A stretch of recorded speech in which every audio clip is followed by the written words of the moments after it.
Dear students, आप सभी का स्वागत है आपके अपने यूट्यूब चैनल पर, जहां अपने पढ़ रहे थे जनरल साइंस के बारे में। और जनरल साइंस में हम पढ़ रहे हैं प्रकाश व उसके गुण। आज अपने अध्ययन करेंगे गोलीय जो लेंस है उनके बारे में। तो बढ़ते हैं टॉपिक की ओर। आज का हमारा मुख्य टॉपिक है गोलीय लेंस,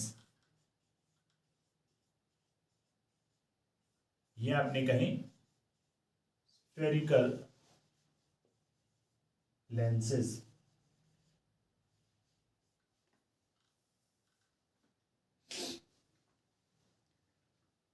दो पृष्ठों से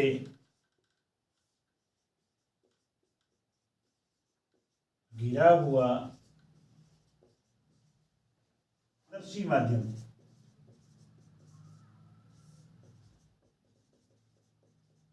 जिसका एक अथवा दोनों जो पृष्ठ हैं गोलीय हों, वे क्या कहलाते हैं? गोलीय लेंस या स्फेरिकल लेंसेज कहलाते हैं। तो लेंस जो है वे दो प्रकार के होते हैं। उत्तल लेंस व अवतल लेंस। आगे देखिए, ये दोनों तरफ से आपके उत्तल हो सकते हैं, एक तरफ से समतल और एक तरफ से उत्तल हो सकते हैं, एक तरफ से अवतल व दूसरी तरफ से उत्तल हो सकते हैं।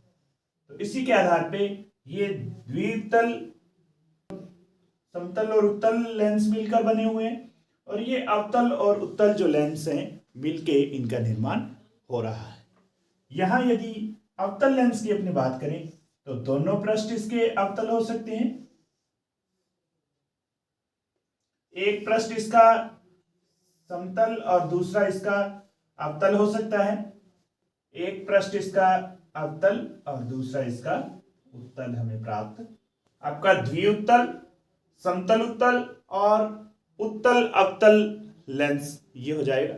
यहां ये द्विअवतल, ये आपका समतल और अवतल, और ये आपका जो लेंस कहलाएगा वह अवतल उत्तल लेंस के नाम से इसको जाना जाता है।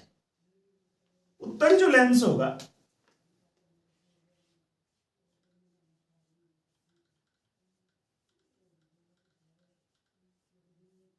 या कन्वेक्स जो लेंस है, जिस लेंस के दोनों पृष्ठ बाहर की ओर उभरे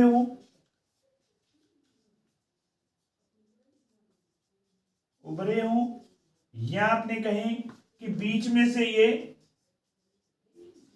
मोटा हो व किनारों पर पतला,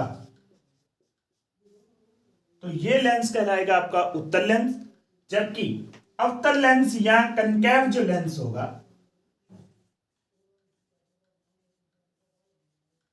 अवतल लेंस या कनकेव जो लेंस है,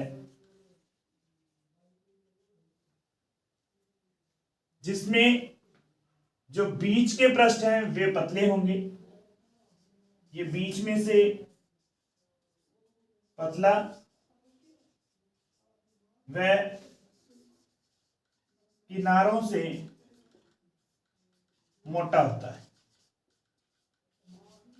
वह लेंस आपका अवतल लेंस या कनकेव लेंस कहलाता है। अब अपने पढ़ते हैं जो अपने गोलीय लेंस हैं उनसे संबंधित कुछ मुख्य परिभाषाएं। गोलीय लेंस की मुख्य पद कह दें, मुख्य बिंदु कह दें या मुख्य परिभाषाएं कह दें।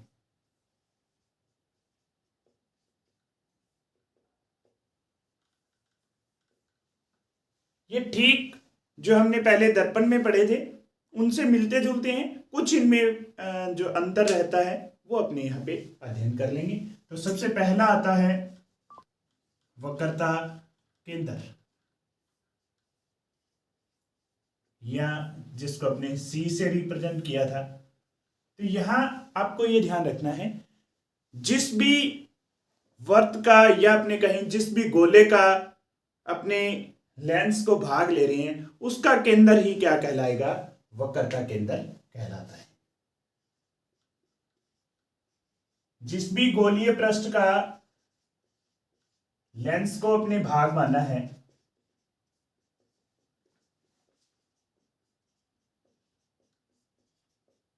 है उसका जो केंद्र होगा वही क्या कहलाएगा, इसका वक्रता केंद्र या सी कहलाता है। सेंटर ऑफ कर्वेचर भी इसको बोला जाता है।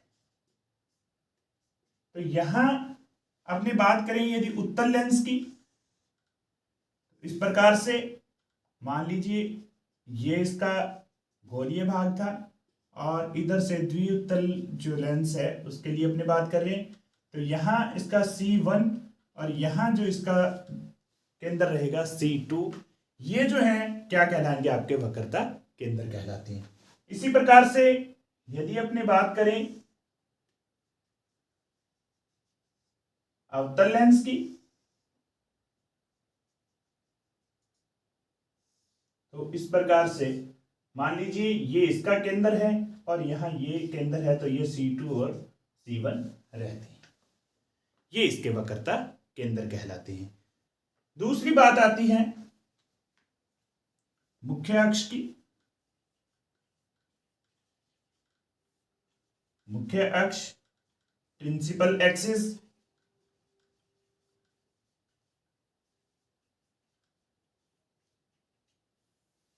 देखिए दोनों जो वक्रता केंद्र है उनको मिलाने वाली जो काल्पनिक रेखा होगी वही क्या कहलाती है, आपकी मुख्य अक्ष कहलाती है। यहां C2 और C1 को मिलाने वाली जो रेखा है वह क्या कहलाती है, आपकी वक्रता मुख्य अक्ष कहलाती है। फिर बात आती है अपनी प्रकाशिक केंद्र की, और प्रकाशिक केंद्र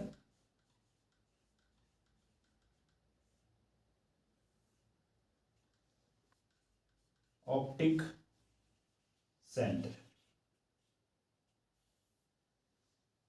प्रकाशिक केंद्र लेंस का केंद्रीय बिंदु होता है जहां से प्रकाश की किरण बिना विचलन के सीधी निकल जाएगी, अर्थात यहां पे कोई भी विचलन, प्रकाशिक जो किरण प्राप्त यदि यहां पे हो रही है तो उसमें कोई भी विचलन नहीं होता। तो इसको अपने O से दर्शाते हैं, प्रकाशिक जो केंद्र होता है उसको अपने O के द्वारा प्रदर्शित करते हैं। फिर अपने बात करेंगे द्वारक की। द्वारक जो यहां अपने लेंस है, जो भी अपना लेंस है उसकी ये बीच में मोटाई अपने कह रहे हैं, या ये वाली जो दूरी है वह उसका क्या कहलाता है, द्वारक कहलाता है। अर्थात जो दोनों उत्तल भाग हैं उनकी जो बीच की दूरी है वह क्या कहलाती है, आपकी द्वारक कहलाती है। इसी प्रकार से ये यहां से ये वाली दूरी क्या कहलाएगी, आपकी द्वारक कहलाती है। यहां आपको ये बात ध्यान में रखने की आवश्यकता है कि द्वारक जितना पतला होगा, द्वारक जितना पतला होगा उतना ही लेंस भी क्या होगा, पतला होगा। लेंस भी कैसा होगा, पतला हमें प्राप्त होगा। और यदि द्वारक जो है वह मोटा होगा या अधिक होगा तो लेंस भी क्या होगा, मोटा होगा। लेंस की भी मोटाई क्या हो जाएगी, बढ़ती है। देखिए यदि पतला लेंस है तो वो इस प्रकार से उसका द्वारक होगा, ये वाला उसका द्वारक होगा, ये पतले लेंस के लिए है। और यदि हम बात करें मोटे लेंस की तो वह इस प्रकार से हमें उसके द्वारक प्राप्त होते हैं। तो ये मोटाई, जैसे जैसे द्वारक की मोटाई बढ़ी तो लेंस की मोटाई भी बढ़ती है। फिर बात आती है मुख्य फोकस की। मुख्य फोकस या मेन फोकस, जिसको अपने एफ द्वारा भी प्रदर्शित करते हैं।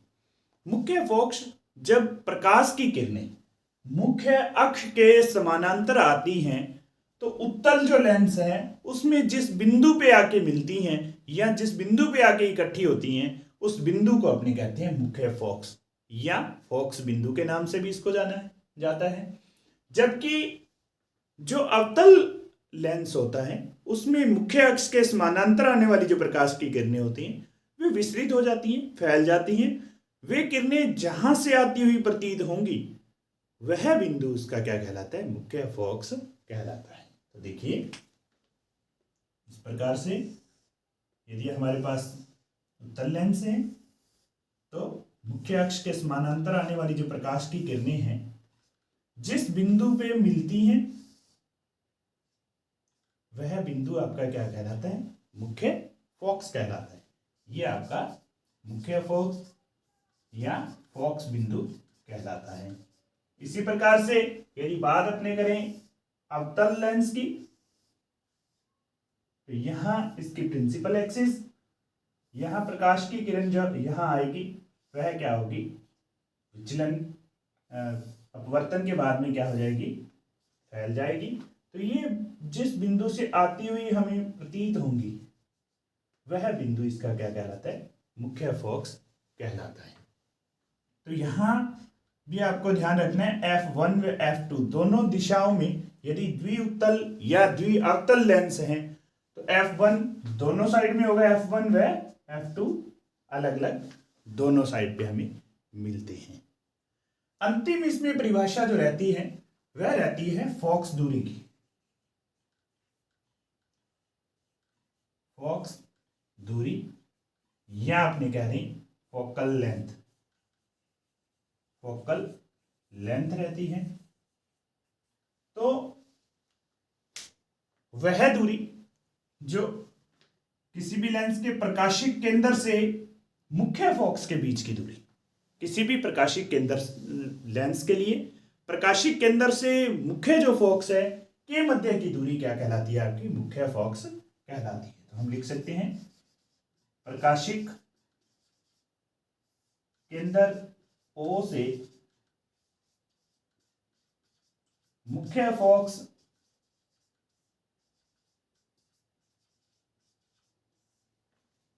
F के मध्य की जो दूरी है, मध्य की जो दूरी है वही क्या कहलाती है? आपकी फोकस दूरी कहलाती है। तो स्टूडेंट्स आज हमने जो है पढ़ा गोलीय जो लेंस हैं उसके बारे में, उनके प्रकारों के बारे में और विभिन्न प्रकार की जो परिभाषाएं हैं उनके बारे में। आज के लिए इतना ही। मिलते हैं नए टॉपिक के साथ नए वीडियो के अंदर। तब तक के लिए धन्यवाद।